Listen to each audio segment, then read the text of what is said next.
Hi everyone, welcome back to my channel, Ordinary Everydays, where we talk about budgeting, personal finance, debt payoff, and cozy, ordinary, everyday things. So if that sounds like your cup of tea, please go ahead and hit the subscribe button to follow along, like the video, and leave me a comment because I love reading everyone's comments. And I appreciate every one of you so much. So thanks for joining.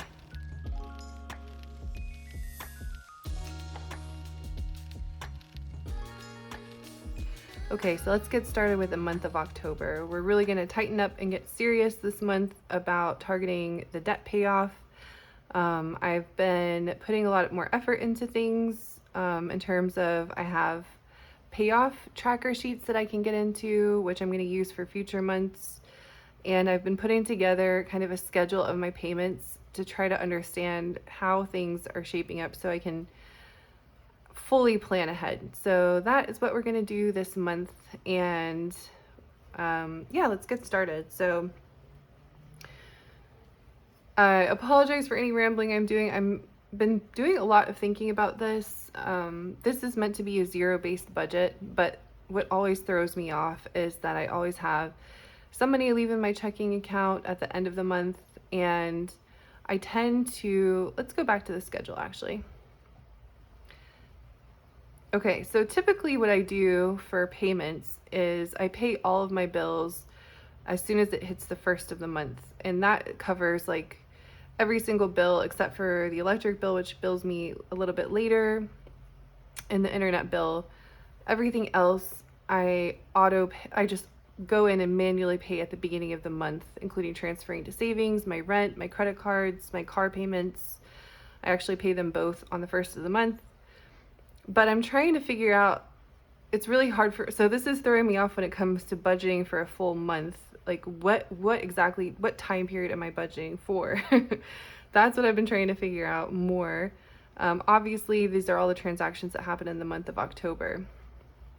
So just keeping that in mind, I am going to, okay, I think what's throwing me off is my actual checking account balance on the first of the month is like $7,500. And then after I pay everything off, it's low, and then I get paid my 2 paychecks, and then by the end of the month I have like $7,500, $8,000 at the end of the month to carry forwards into the next month. So I'm not sure if that means I'm 1 month ahead because I'm not paying everything as it comes, but it's really confusing for me to think about in terms of budgeting, because if I write I have $7,000 here, and then I also write my income of $7,000 here, I guess I do end up with $7,000 at the end of the day. But in my head, all that's left is that little padding amount for like emergencies and things like that. So I don't know why that's breaking my brain this morning. But I think when November starts, I'm going to do a big reset in how I look at my budget. And maybe instead of just automatically paying everything at the first of the month, which I've already paid a lot of stuff, I'm going to use that as like my starting point where I have a certain amount of money on November 1st, and we'll go from there. So let me try that this month and see how it goes a little bit. And then hopefully in November, I can just start fresh and understand exactly what it is I'm talking about. This is a big change for me, changing my habits from just kind of doing it without thinking about it, because that's my habit so far, and then going in and really analyzing and thinking about how I'm spending my money proactively. It's actually really challenging for me. So even though I've had this channel for a couple months now, I feel like I'm still a beginner in many ways. So I'm definitely not an expert. Not a budgeting expert. I'm trying to get better at that, which is the whole point of having this channel, is to encourage myself to get better at it and stay accountable, and yeah, just make good choices. Okay, so what I've done is I've written in, this was the amount of money in my checking account on October 1st, $7,144.33, and I'll fill in the ending balance at the end of this month. So let's talk about what we expect to earn. So this month I am mostly relying on my own income because my husband is in between jobs. He had a contract job that laid him off at the end of last month. So my main paychecks are $6,082 combined. My husband, I think, is going to contribute some, but I'm not going to count anything here because I don't want to, I mean, he already did give me 300, so I could put 300 here, but I don't want to, I'll just put 300 because he already has. I don't want to accidentally overcalculate on the budget this month. For other, I did get a really awesome small little sponsorship deal from the maker of this app, Zinnia, which is so cool. And they are paying me $150 for something I worked on for them last month. So altogether, this is my income for the month. So the total income for this month will be 6,082 plus 300 plus 150, and it might be more than that. It might it's definitely not gonna be less than that, so it could be more than that, but I'm gonna budget low this month at $6,532 altogether. So definitely gonna be a tight month compared to usual, and I hope my husband finds something really good soon. And my company is also going through a transition, so I'm really hoping that goes well too. Okay, so moving on to fixed expenses. I already filled this out based on last month's, and then the electric bill amount is the amount I've already been billed for this month. So let me add that all together.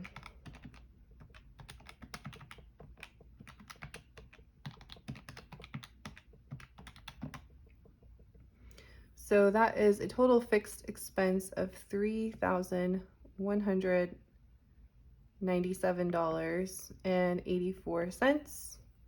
So if we subtract this from this is what I want to get better at, is we'll see how much is left for debt payoff, savings, and variable expenses. Actually, let's do the debt category first, because those, obviously we can't skip payments on this. So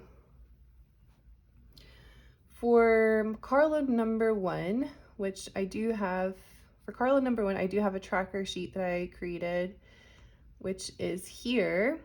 This one. So we have two cars. This is the Honda. We have 4.19% interest rate, and a current balance, or the starting balance for this tracker sheet, is $3,182.06, because it's after the payment I made this month already. Since I make my payments on the first of the month, it's already been charged. So I'm going to start coloring in next month on these. And each space is worth $274.91, which is my monthly payment on this car. So let me add in the payment here, $274.91. For my second car, which is a Toyota Prius, the interest rate on this loan is 2.49%, which is pretty good. The starting balance is really high on this. Unfortunately, we had to buy this car when used car rates were really high, and it was kind of a rush decision. We could have gotten a better price, I think, but the current balance on it is $18,399, and each of these spaces is worth $301.09, which is like, there's 66 of these little spaces I'll start coloring in next month, and 66, that's like over 5 years worth of payments, which is insane. So I think once we get through credit card debt, I'm gonna start really going hard on this to kind of reduce the amount of time it's gonna take to pay this off. I guess I didn't really realize, like, you look at a number and then you don't realize how big that number is really until you see it right in front of your face. Like, and for me, like, seeing it visually is really helpful. For the balance transfer card one, the current balance is I think it's like $28.30, not $28.50. And I wanted to, because this just started charging an interest rate after many months of not charging. It was on 0% for I think 18 months or 12 months. but now it's charging interest at like 5 something percent, and very low interest, but still not ideal. I want to transfer this balance and combine it on my 0% card. So I'm not making a separate tracker for this yet, but I will make a separate tracker for my balance transfer card to pay down this amount over time. But this month, if I can combine it, that's great. Otherwise, I'll put $200 here for my standard payment on this card. And then for my Bank of America transfer card, it has my total. This is 0% for 18 months, which is really, really great because it was on a credit card that was charging, 20 something percent interest rate. So that's really, it was like $160 a month of just a pure interest rate charge. So luckily we have it on 0% now for 18 months, and I'll be tackling this. I'm planning to budget $500 for this. So after we add things together, we'll see how this shakes out. For Amex, there should be no balance and no payment. And then let me add my payments together here. So that is a total debt payment of $1,276 altogether. So let me add up, and I need to make a separate section for this. Let me add up my total debt payments, my total fixed expenses, and then we'll see how much. Oh, and I forgot. I definitely want to contribute another. Actually, let me save this for last, because since my husband's out of work, I may need that wiggle room of, I would normally contribute $500 to cash savings. I may need that wiggle room that additional contribution would give me, but I'll still, so we'll see how it goes. Let's go back, because this is going to be a tight month. And let me start off with my total income, $6,532. We're going to subtract fixed expenses, which is $3,197.84. That's $3,334. Then we're going to subtract the total debt payments of $1,276. So that should leave us $2,058 for variable expenses, which should be plenty of money. And I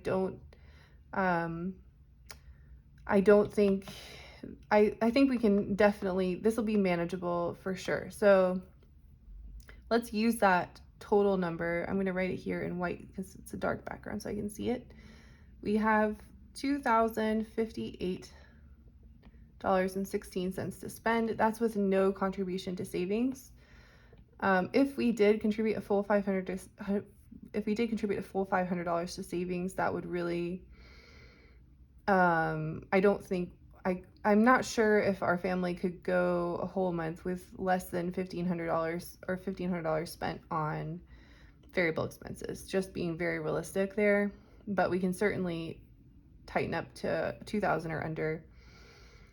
For groceries, lately we've been spending less on groceries. I'm not sure if that's because I've started going to Costco. So we have Costco, Costco can be really great for some things. I'm learning, because this is my second month being a Costco member.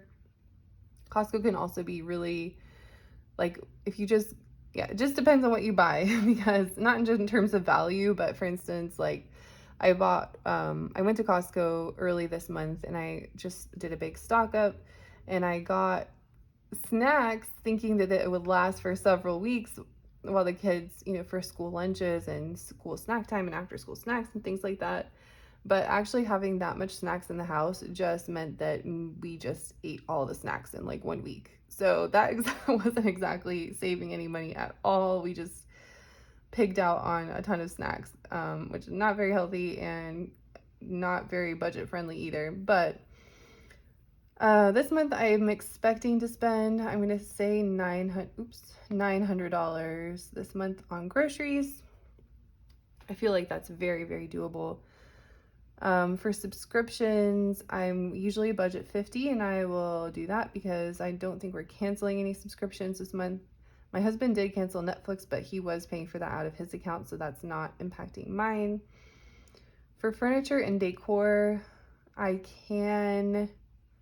think I would be tempted to buy more Halloween decorations and things like that, but I think I can absolutely skip that this month and just have some self-control there. We don't need anything further there. And I already have some fall decorations and some cute little things there, so we can definitely skip that this month. For clothing, so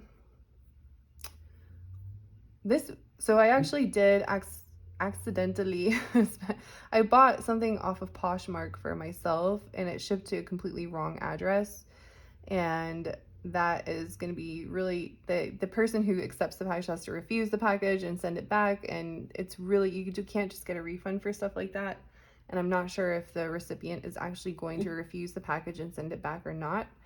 So I basically wasted like 20 bucks on Poshmark this month already for nothing. So I'm gonna put 50 here. Actually, no, my husband is buying my son some shoes, so I might have to go a little higher. I guess I'll put 100 here. He needs more shoes, and I just wasted like 20 bucks on Poshmark for no reason. But I did want another shirt, but I can definitely wait on that. I have plenty of shirts for now. For the kids' school expenses, I just stocked up their cafeteria accounts, and I don't think they have any fees coming up. So I'm gonna put nothing here. I might be wrong about that. For the kids' fun expenses, I do want to get them a couple more Halloween items for their costumes and things like that. So I may put 50 here for that. For gas, I usually spend very little on gas because I work from home, and I am not, I don't really go out and about that much. So I usually spend under 50 a month on gas. I may just even put, plus I can get like money back on gas with this like membership card that I have. So, I'll put 30 to be a little bit, just to give myself wiggle room. For eating out, we usually spend around $150 a month eating out. I do want to cut back on that. We haven't spent any money eating out so far this month or anything like that.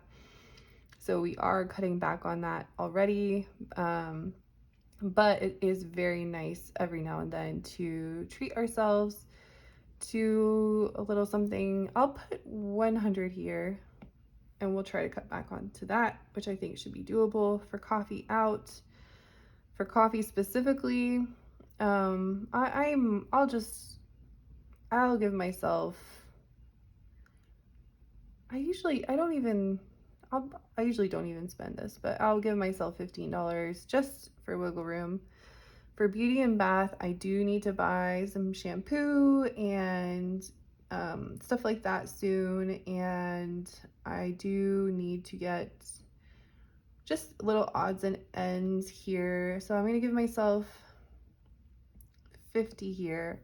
I really need to find a better shampoo. I don't like the one I have. So if anyone has good shampoo recommendations, let me know. For exercise, I canceled yoga successfully, so we're not spending. I do want to use my apartment gym more instead, because that is working out really well, and I already pay for it in my rent, so I may as well take advantage of that. For birthdays in October, it was my mom's birthday. We're gonna be celebrating it later this month. I'll put 50 here. I have to talk to my family about what they're planning to get my mom. Maybe there's a group gift I can contribute to. Otherwise, my daughter wants to like bake a cake, and that can be just our little family gift, because my mom doesn't need more stuff really, or want more stuff. So for holidays in October, we do have Halloween. I'd put that in kids fun, the Halloween costume expense. I'll put another 50 here for wiggle room, just for candy and other, that might be overdoing it, but I'll just to see what that looks like in the budget. For family activities, we already did go to the zoo earlier this month, and that was around $150 for all the tickets, and that was really, really nice and worth it. So I'm glad we did that. For car maintenance, I don't think I have to pay for anything there. I will in November to renew the tags, but not now. For dog care, I do need to get my dog some new toys and things, because he's completely destroyed all of his toys except for one. So I'll put 50 here and see how that looks. We're not going on vacation. I'm gonna put another, I'll put another 100 here for other, because my husband buys stuff on Amazon sometimes. Let's see what this looks like, and let's see if this is over our 2000 budget here. 900 plus.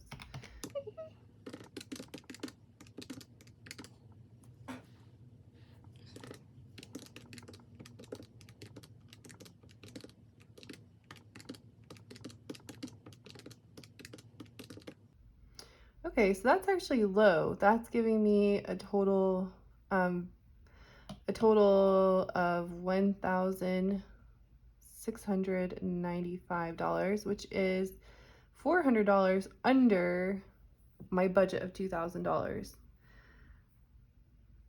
So technically, I could subtract this from 2058, and that would leave us with $363 after we pay everything. I could keep that in my checking as a rollover. I could contribute to savings, or I could contribute to further debt payoff with that additional money. So that is interesting. Let me do that one more time to see what that leftover rollover was. 2058 minus 1695. That's $363. Should be left in the budget. So let's try to stick to this budget. I'm going to try to stick to this. We're going to see if we have this $363 that left over at the end of the month. I can allocate it to my savings. I can allocate it to debt payoff, or I can keep it as a rollover in my checking for additional expenditures. And yeah, and then let me fill out for savings. I'm not going to contribute anything to my cash savings until my husband is back in business. For stock, it's up to the market. High yield saving is my I think it's like 4.8% interest rate, which is awesome. 401ks is the market. So really, I'm not contributing anything out of my income to savings this month. I really want to focus more on debt payoff, and we're just trying to bridge the gap until my husband is back at work again. And yeah, we'll see how that goes. So that is the plan for this month of October. At the end of the month, for next month, when I do my November budget, I'm going to start coloring in these sheets, which will be fun, I think, to do a little bit of coloring to help me visualize my progress on debt payoff. I'm going to make an additional one for my credit card debt as well. And that is that. Yeah, hopefully we'll make some more progress. So far, I have made progress paying off my debt overall between now and when I started tracking everything, but not a lot. I haven't really made that much progress, and actually my credit card debt has gone up a bit since then. So, or stayed around even if you take into account the second credit card. So altogether, I need to make more progress, faster progress. I need to be really careful in this time when we have a little bit of income instability. And I just want to start getting more serious about really controlling what we're spending. And I may start doing weekly check-ins to look at my weekly expenses and see if that's actually matching my expectations here, because the month can really get away from me. And then I look back and my gut feeling for how I'm spending money doesn't match up with the reality. So yeah, let me look at past months and let's see what our total variable expense was for past months to see how much of a stretch this will be. So in September, I budgeted $1,900. I spent $2,600. That's way over budget. So definitely over the $2,000 max I can spend this month. For August, I budgeted $1,600. I actually spent $2,000. So I did do that in August. In July, I budgeted $1,900 and I spent way over $2,700, which is insane. It looks like we stocked up on clothes in July. In June, I budgeted $2,100 and I spent exactly pretty much exactly on budget, just a little bit over $2,200, $2,300. And then what happened in my first ever one in May, I budgeted $2,400 and I spent way less at $1,700. So this month I'm budgeting $1,700, which is a really tight month for us compared to what we normally spend, where we normally spend between $1,700 at the lowest since May and $2,700 a month of variable expenses at the highest, which was last month, where we got really out of control with birthday party celebration stuff. So this month we'll see if we can actually stick with our budget. The max I have here is $2,000 a month. If I spend more than this on variable expenses, that means we're gonna have to go into debt a little bit more, or I'm gonna have to take from my cash savings account, which would be really, really bad. So that's that. We'll see how it goes. Thank you so much for joining. I can't wait to update you guys at the end of the month, and I may start doing some weekly check-ins, maybe like a per paycheck check-in, like 2 times per month, and we'll actually have a little reality check, come to our senses a little bit, and be a little more dedicated about staying on track with lowering the expenses and making this budget work for us. And I really, really can't wait to start coloring in my bubbles on debt payoff and make some real progress there. So that's the goal. And I appreciate you so much for watching. I'm almost at 500 subscribers at the time I'm posting this. So I really appreciate everyone who has subscribed to this channel. And I hope that it's helpful to you in some way. It's really helpful for me just to make these and just listen to myself talk through this. It helps me think through everything a little bit better. So I hope it can help someone else and be a little bit inspiring, and let's stay on track and let's do better. So talk to you later, and thank you so much. Bye.